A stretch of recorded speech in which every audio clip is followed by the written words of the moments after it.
जैसे राम दोस्तों, आज की इस वीडियो में हम जानेंगे उन गद्दारों के बारे में जिनकी वजह से भारत का पूरा भूगोल ही बदल गया था।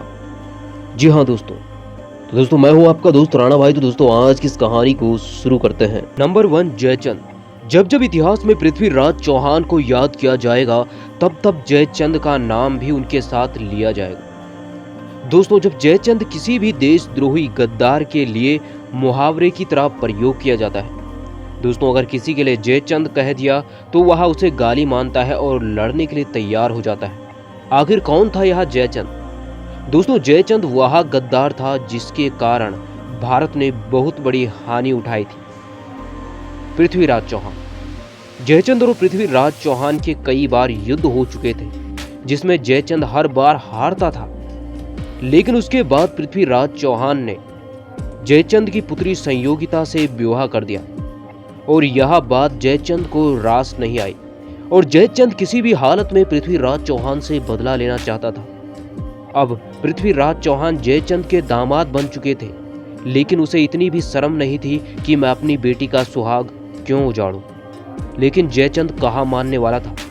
जब उसे पता चला कि मोहम्मद गौरी पृथ्वीराज चौहान से अपनी हार का बदला लेना चाहता है, तो वह मोहम्मद गौरी से जा मिला और गौरी के साथ मिलकर पृथ्वीराज चौहान पर आक्रमण कर दिया। लेकिन दोस्तों, इस युद्ध में छल करके पृथ्वीराज चौहान को हराया गया और उसके बाद उन्हें बंदी बनाकर अफगानिस्तान ले जाया गया। लेकिन दोस्तों, यहाँ पर जयचंद की गद्दारी की सजा उसे मिल गई थी, क्योंकि मोहम्मद गौरी ने उसके बाद जयचंद को मार दिया।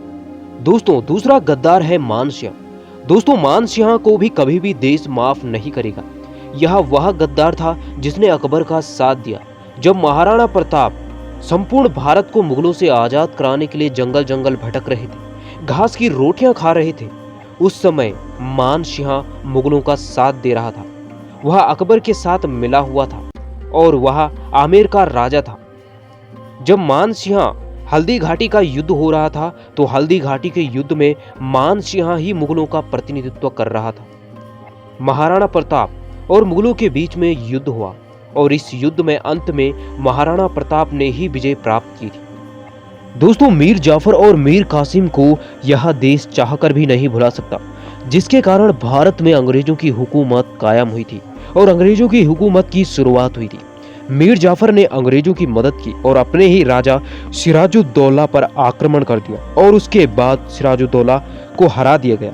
अंग्रेजों ने मीर जाफर को बंगाल का नवाब बना दिया, लेकिन उसके बाद अंग्रेजों ने मीर जाफर को हराने के लिए मीर कासिम की मदद ली और उसके बाद मीर जाफर को हरा दिया।